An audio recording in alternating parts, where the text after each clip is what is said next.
They say we should have known better than to fall so deep down into this rabbit hole we found.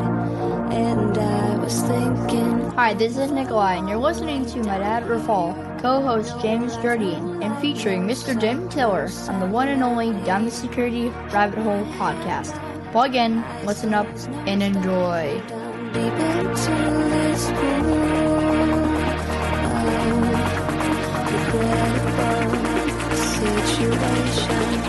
Pitch black, think back to the last time that we were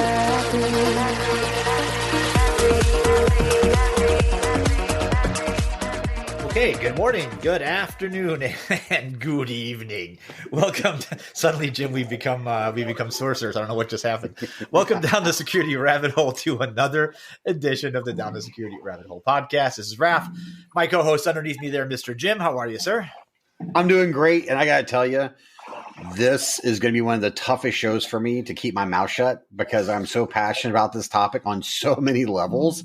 Literally, I'm going to be having to zip my mouth open and close over and over again just to kind of make sure I don't step over everything. And I'm already doing it, even in the introduction. That's all right. That's all right. This is perfect. I love it when I get excited about a show. I got to give a hat tip to my old buddy. No, he's younger than me, but my old boss, Jason Clark, who hooked me up with this one. We have a great show today. We're going to talk a little bit about an application of AI that I think may be the first time where I can say like, hey, that actually makes sense. Judging by my LinkedIn post, if you guys follow me on LinkedIn, you know I'm not exactly the AI will take over the world guy, but this may be a good one. So first and foremost, Shiran Bareli, please introduce yourself. Let us know who you are, what you do. Hi, Rafal. Hi, Jim. It's such a pleasure to be here. So I'm Shiran. I'm here. I live here in Tel Aviv, and I'm head of research at Sierra. My background, I came from the famous unit of 8200, which I was fortunate to serve in for 9 years. I was there in the cyber division. Yeah, long time. That's a long time, actually. Yeah. It's a long time, and it was, I think, one of the best periods of my life. I think that I did amazing stuff. And that's my background. I came from the combination of, I wanted to say AI, but it was more like machine learning. We called it machine learning back then. AI is a new phrase that we're using today. The combination of machine learning and data analysis with cybersecurity, offensive and defensive, of course. And that's my, let's say, the biggest part of my background. After that, I was released, I worked as a security manager, research security manager at Imperva in the field of web I know those guys too. Yep. Yeah. I worked on WAF, web application firewall, and web application security. I did that for a couple of times, and then I joined Sierra, joining my friends Yotam and Tamar, which we served chair by chair for 2 years. Wow. They started Sierra, and I was lucky to be there from the beginning of the way, establishing the research department. That's awesome. Today, what I'm doing here at Sierra today, I lead the research department, which is responsible. We are responsible for the security content of Sierra, which is a data security platform, and also the data classification and all the AI models and data and all the data related in the company. So that's what we do. So look, let's dive right into it. This notion that security starts with knowing your data, and because that's the currency, right? That's what hackers go after. They go after the currency, which is the important stuff, which is the data itself. That said, and Jim, you and I can reminisce and cry over this because, yeah, I can see the smile. In the last 25 plus years, that is the part that we have done the absolute worst job at. And it became like one of those, it became a joke. Like, can't identify your data? That's okay. Just put random controls around everything and hope that it works. And that has been my career in cyber, honestly, is it's felt like. Shiran, tell me why it's so, from your perspective, why it's so gosh darn difficult to identify, to like make sense of all this data that we're producing, this currency of the digital age. So first of all, you said it, data is everything. It's the foundation of what we are as cyber expert and security expert. That's what we're trying to protect. This is the main asset of every company. But data has like lots of faces.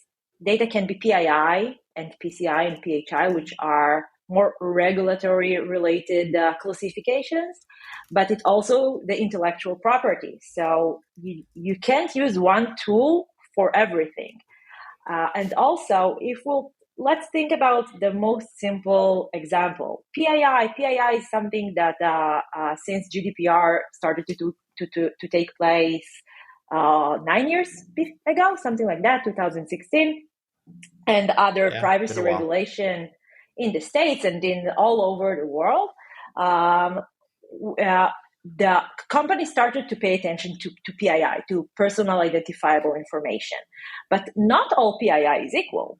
Of course, employees' PII, those are important as well, but they are not as important as protecting your customers' PII. So the context here has lots of meaning in the context of what we're trying to defend and to secure. Why was it so hard? Precision is the key. This is I think the main word that we need to discuss here. Because we have lots of data, and when we have this discussion with customers, we hear it a lot. I mean, when we're talking about 90% precision, which is pretty good for, let's say, old generation models, most of the DLP tools did not have this kind of precision. But even if they do, 10% of false positive, when you're talking about terabytes and petabytes of data, it's huge. I mean, it's a huge mess. It's and depending, yes. So security experts don't want to hear this noise. So this is one thing. So the precision is a big issue there. And the other aspect is context, is understanding the context of the data. Like I said before, not all data is created equal. So those are, I think, two main issues there. And I think that the third one is what we're about to talk about today, the technology. The technology is changing all the time, but sometimes it's even it's indescribable to understand where we were 10 years ago. 2012 was the first steps of deep learning and NLP. NLP back then was something else completely. So when we're talking about the tools that they used at that point of time, we're talking about regexes mainly. Regexes and heuristic rules, which are basically not good enough to understand context. Right. And not That's good a very enough polite way of putting it. Yeah, that's a very nice way of putting it. Geez, they're just not good enough. I can give you the Israeli approach, but it's rougher. So I'm trying to adjust to the crowd. I like it. So go ahead, Jim. I was just going to say is that I like how you sort of framed it, and what I find, and we can get into this later when we talk more about ML AI kind of scenarios, which I'm really looking forward to having that element. But what we do have is we all keep talking about how information keeps expanding like rapidly and exponentially, right? And the irony is, large language models and things like that properly applied, it actually works to your advantage in some cases, right? And so that you can see this way of how AI can actually close this massive gap. If we had, in my point earlier is, before we started recording, is think of like a Venn diagram, right? You've got your controls and you got your threats, you got your assets, and this is growing and we have no control over, we don't know what we're doing, right? And so we're just wrapping controls around everything. But as we look at what information is, we can begin to start having that context that you started building, that sort of comment that you started on. And the fact that you're using terms and you're expressing these things, these are all like objectives. We're trying to get to that point, right? And it's really hard. And then I just want to add one more little dynamic, just to add to your point, 2 cent add to you, was the valuation of information has a life cycle. And we learned a lot about this during a lot of the ransomware attacks. And so there were decisions being made. It's like, well, is that information really valuable? Does it really expose us? Does it really that? So when we talk about things like PII and stuff like that, even doing the basics sometimes is hard. Does it have a social security number plus this or whatever? But I think the demand for having greater sophistication has reached a pinnacle. And I'm hoping that we're seeing an evolution of technology in the ML space that can get us there. But it is, in my opinion, when it comes to security, it is probably one of the largest major issues out there, hands down, 100%. I want to add to what you said, Jim. When we're talking about sensitive data, the main question that we should ask ourselves is sensitive by who? Who tells you what is sensitive data? So I think that we have two kinds of personas here. The first one is the regulator. Like I said before, we need to be compliant. We need to follow compliances. It can be GDPR, CCPA, if it's health related or credit card related or stuff like that, financial related or stuff like that. The second one is the company itself, is the data owner. As a company, I have the data that is sensitive for me. For example, if I'm Pfizer, the COVID vaccine was very sensitive 3 years ago, something like that. And if I'm a company that I have like a Coca-Cola, the Coca-Cola recipe is super sensitive. And this thing cannot be predefined. And that was the major gap between the technology that we had 10 years ago and the technology that we have today. We can adapt it and we can create what we are calling in Sierra learned classification much more easily than we could do it before. So, look, yes, the problem continues to expand, Jim, and I think we've probably covered this. I was quickly looking through the podcast history. We've talked about data a bunch of times. We've talked about the catastrophic failure that was DLP. All the attempts at it, right? Because what those efforts created was significantly more noise than anybody could do anything about, and that was the biggest problem. Because the question of where's the data became here, wait, no, there, and then it became everywhere. Yeah, and so that's why we started putting security around like everything, because well, it could be on that workstation and that tape drive and that laptop and that and that and that and that, and suddenly it's impossible to do anything with it. But the alternative was to, like, I remember when I was at GE and we did it was called a data classification project, data protection classification project. It was supposed to be like a 6-week project where every owner of a department had to go through all the shared drives that they had that were belonged to them, and tell us what kind of, like, which level data it was and the owner of who's responsible for it. Well, you know how that went, right? I don't have to tell you anybody how that went. Like that short project turned into like a multi-year, never-ending cavalcade of, oh my God, what are we even doing here? And it was worse because humans trying to read something, go through a directory and go, oh man, is that level 2 or level 3? It's got a customer name in it, but like that is done at this, like a sloth was doing that. Computers can do it faster, but the problem that I had with computers at the time, and even up until very recently, doing that job was like the whole reasoning part wasn't there. It was like, oh, that is a ABC, AB, ABCD. That's a social security number. Like, well, not really.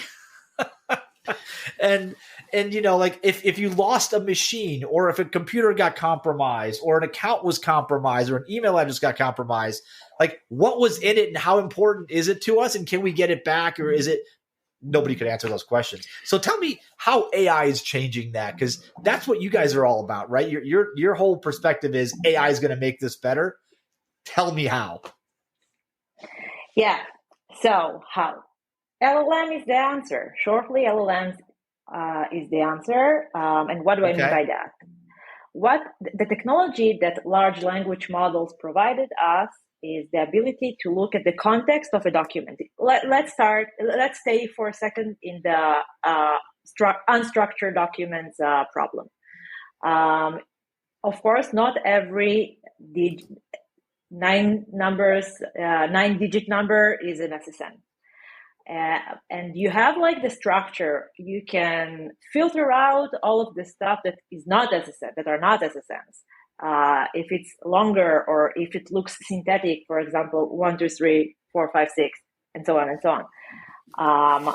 But once you got to a point that you recognized a data entity that looks like something similar to what you're looking for, in most cases, it won't be enough because you want to understand the context around it. And the context, it's not only that the letters SSN will be written before that, because this is what the large language model brought us. It doesn't have to be SSN dot and the number. It can be like my SSN number is, or I will write you my SSN number after I will finish the recording, and then the number will appear. So the ability to understand text and to understand natural language, this was the big step forward that AI brought us to. But in the same sentence, I will say that by itself it's not enough. In order to get to a good data classification, in precision and in scale, you need to have like a compound AI system. And what do I mean by that?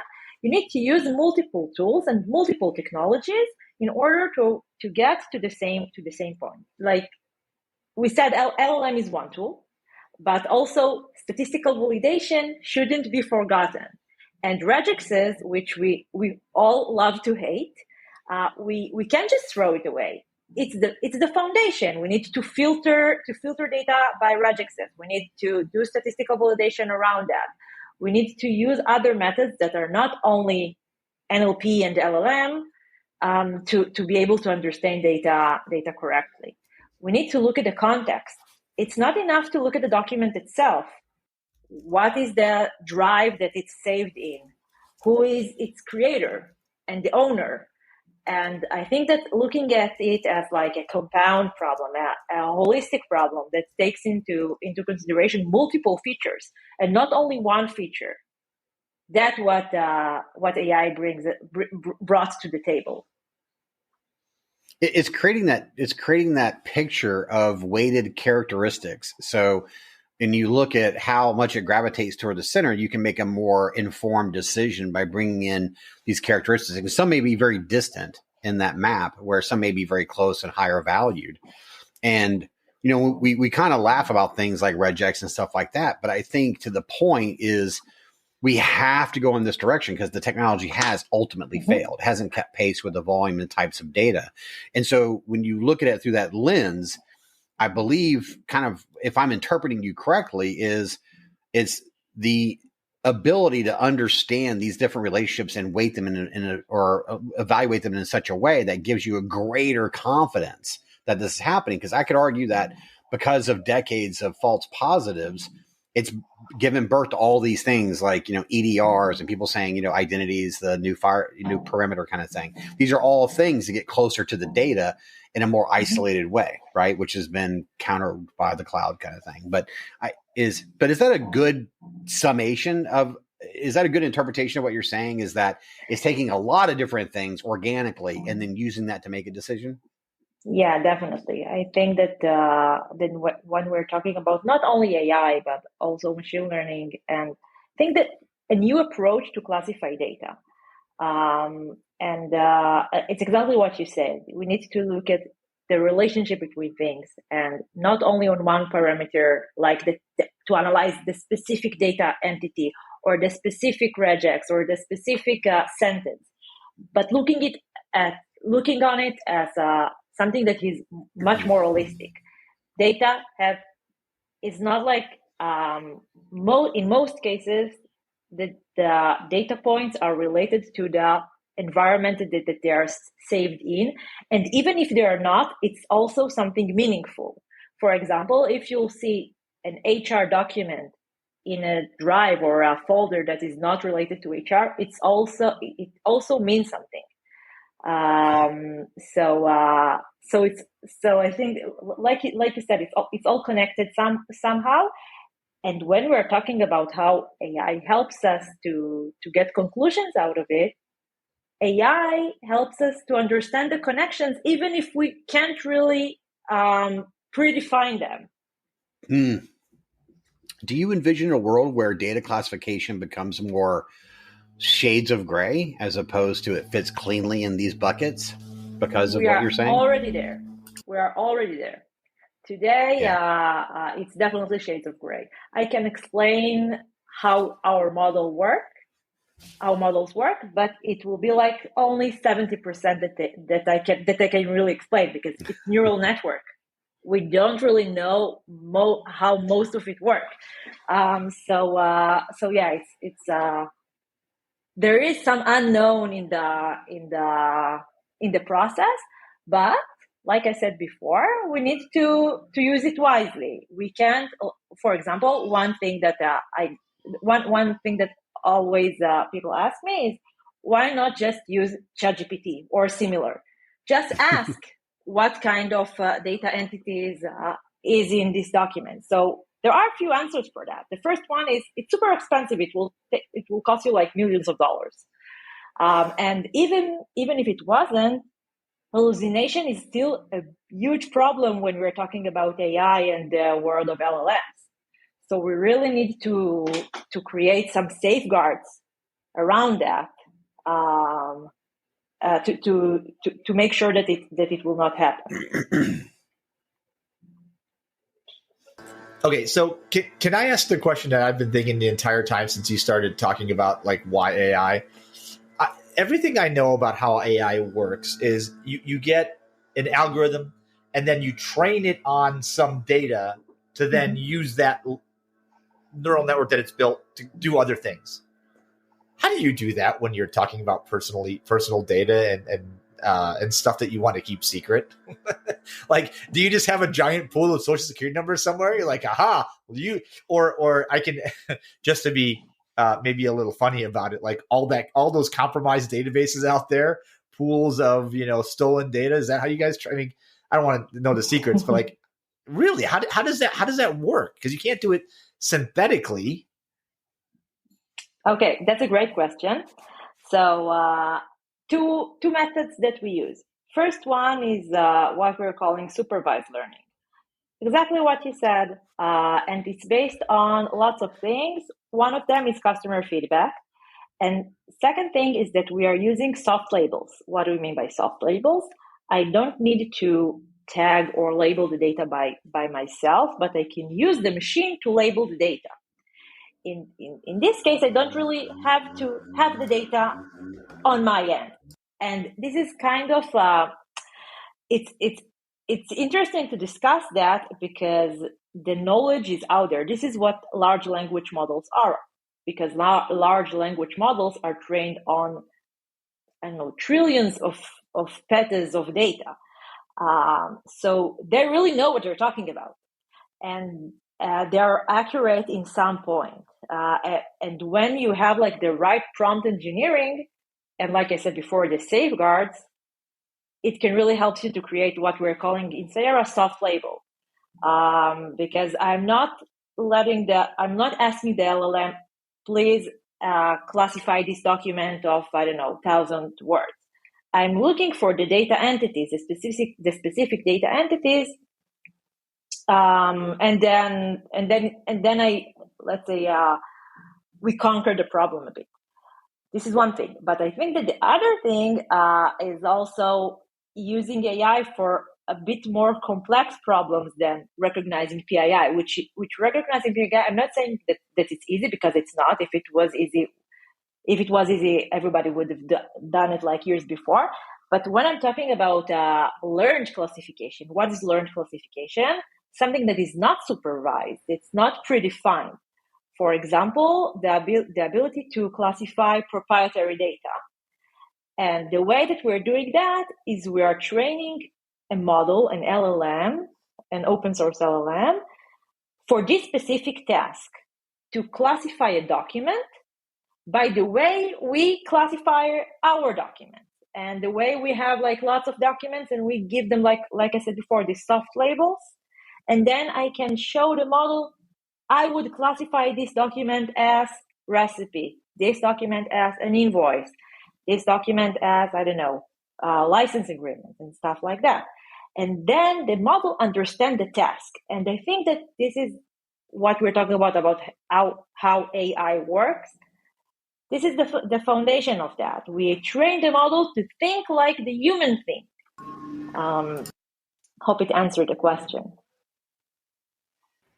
Yes, it gives me some insight, because I immediately think, okay, we some of the AI that I've played with, you feed it a bunch of real data so that it can then understand. You give it the summary knowledge of a bunch of books, that when you ask to summarize the book, it's got some context.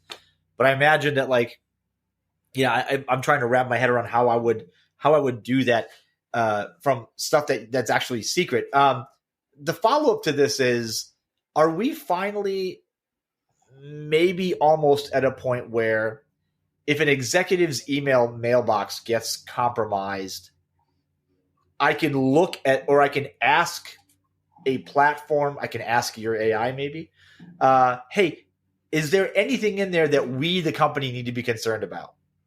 Like, yes. Are we there? Are we almost there? We're there, 100% there. Yeah. Really? That's bold. Yeah. Really? That's a bold. Okay, so that's a bold claim. That's bold. How do you do that without violating somebody's privacy? Like, maybe they have emails with their doctors and stuff. Okay, so first of all, we are there from the technological capability. We need the company's agreement to do so, to run on emails. This is not something that is you can take for granted that it will be possible. But how does it work? So we are talking about, when we're thinking about emails, as long as we have access to all the emails that were sent or are in the inbox, then it shouldn't be a problem, because the way that the model works is he's classifying the email as an entity, as an object, let's say. And the object gets a classification. We're looking for data entities like PIIs, which will be amazingly noisy if you look for PII in a CEO's or any person email, because there are plenty of PIIs there. I mean, in every email you have a PII, which is your email address, and sometimes the phone number. But if you look for something more interesting than that, like the combination, we call it in Sierra toxic combinations, like the combination of multiple PIIs with like a real sensitive data, like PII with financial data, someone's credit card number with his phone number, or bank account and SSN. This is something that is more interesting to show. And also the ability to classify the object. Huh. I'm thinking that through. I'll give you an example. Sensitive data can be, for example, I get to my mailbox once I hire someone. I get to my mailbox the employee agreement signed. This is a great example for a very, very sensitive email, right? Because it contains lots of personal data on this person, his salary, his full details, bank account, maybe. You wouldn't have the understanding of this is being a sensitive email if we only classified the PII in that. Because if I would say there is a full name there, address, phone number, employer name, that's not that sensitive. But the way I give you the context, this is an employment agreement that was signed right in the last year, let's say, then it becomes, this one is an important one. Once I can say it's of an employee or a candidate, which in some cases is much more sensitive. Candidates PII is more sensitive than employees PII because of the regulation. As an employer, you need to you can't keep your candidates PII more than 90 days or something like that. Imagine what I find interesting is when these types of conversations is we all understand there's things that need to fall into place to support the technology capability that exists that you're saying as an example. But what I find fascinating specifically to Raf's question is with an intelligent visualization, I can go to an executive and say, here's the vastness and representation of the importance of your email. So I'm sorry, but you're not going to be able to use that silly little computer that you want to use when you're in the Bahamas or whatever, right? Yes, you have to multi-factor authenticate. And here's why. So you can either delete all your email or you can just take these extra security steps to protect it, right? So a lot of times we only ask that question after the fact. Now we can project it into the future. And I think it's a huge difference. Wait, hold the phone. Does that mean, Jim, that we can actually do purposeful security? Is that what I may be hearing? It might be like, doing security stuff or like a real risk assessment, or the accurate application of security controls in a balanced and an adjusted scenario. I don't know, crazy things. I must add to that. It's not only Please. Emails is one example. I think more interesting one is looking at identity and who can access data. For example, let's talk about M365 or Google Drive.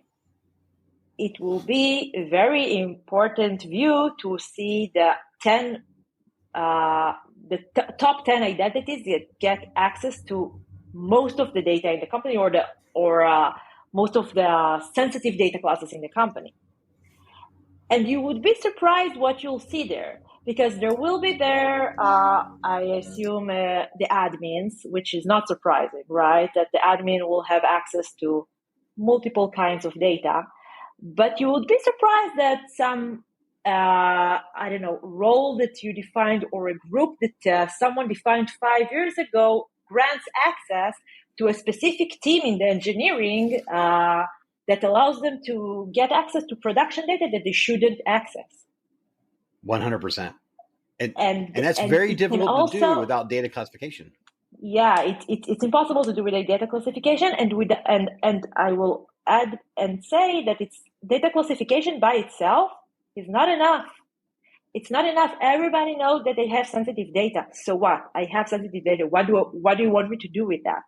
So if I can point the top 10 identities that get access to this data, to the most sensitive data, or if I can point out the non-human roles, for example, or services in IS that can grant access to this data, this becomes much more interesting. You want to make sure that you have multi-factor authentication for those entities, or that you reduce the amount of human identities that can access non-human identities that grant access to, like, let's say, major data stores that contain very sensitive data.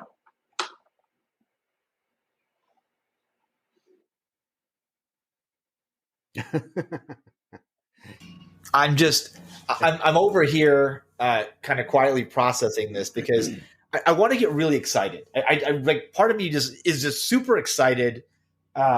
But I have to say, like, I've seen this promise before, and it didn't work out so well. So is this being, like, are you guys using this in real life? What I discussed about the identity, yes. Yeah. Okay. So because look, I think there is no greater danger to any organization than its ability to control the access to its shared drives and data, right? Mm-hmm. One person, this has happened. I've done this. In fact, I did this week. I created a share. It was supposed to be for me and the team that's going out to a customer to put our notes in. Well, the salesperson wanted access and their manager wanted access just to see what was in what you guys are talking about. Fine. And then like suddenly we were adding, there's nine or 10 people in. And then I'm looking through this. It's like, you know, these, access requests. And I'm like, I don't know these people.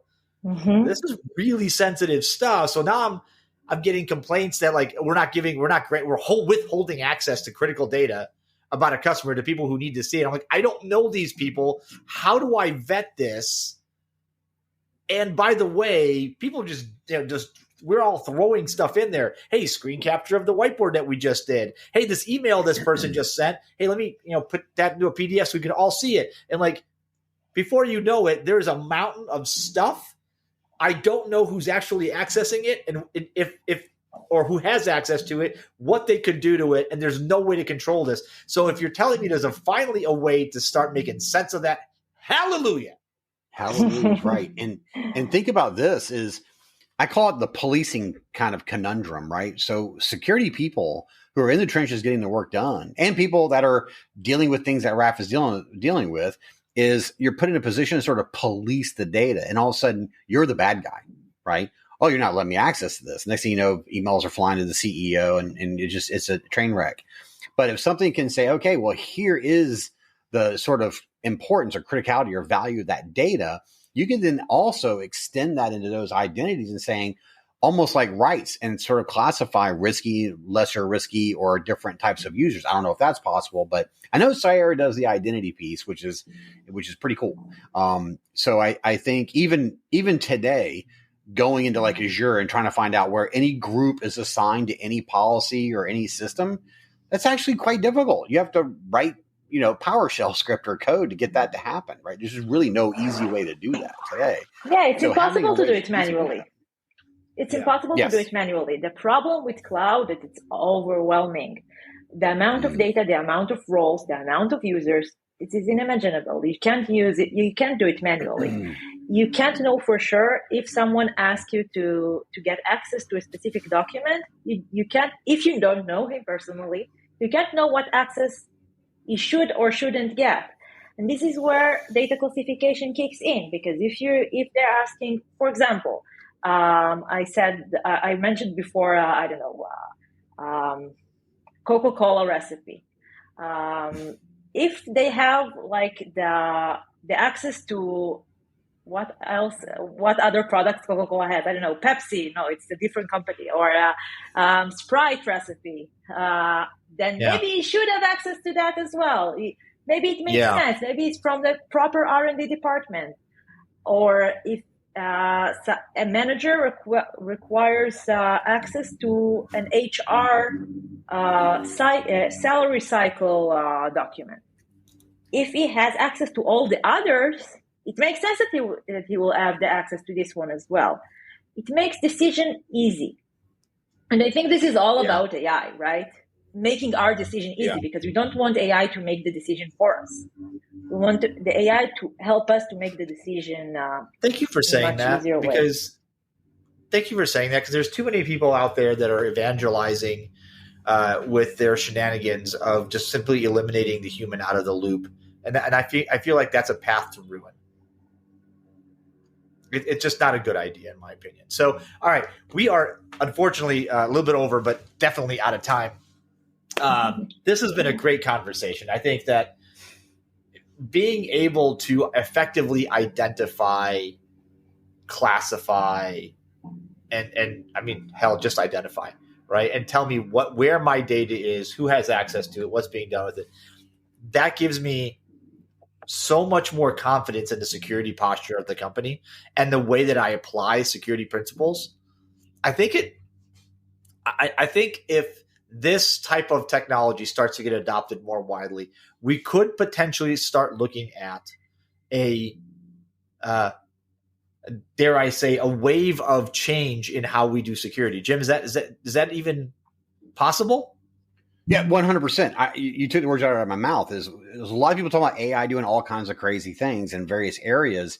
And even if you just whittle that down to the security industry, people are throwing AI around like crazy. In my humble opinion, this is the only space that actually is going to make a tangible and monumental change to our ability to actually secure information, right? So you can AI your way in through a lot of stuff, but applying in this area, because it has that, you can synthesize it very obviously with what the human is trying to do without exposing the human to being replaced. It's the perfect application of AI in the security sector, in my opinion. All right. Well, that's a great place to end it. Shiran, thank you so much for being on the show. Folks, thanks for listening. Me. Yep. And we will catch you guys another time, another place. We'll continue this conversation at some point in the very near future on another Down to Security Rabbit Hole podcast. Thanks for listening. We'll catch you guys later. Bye-bye then.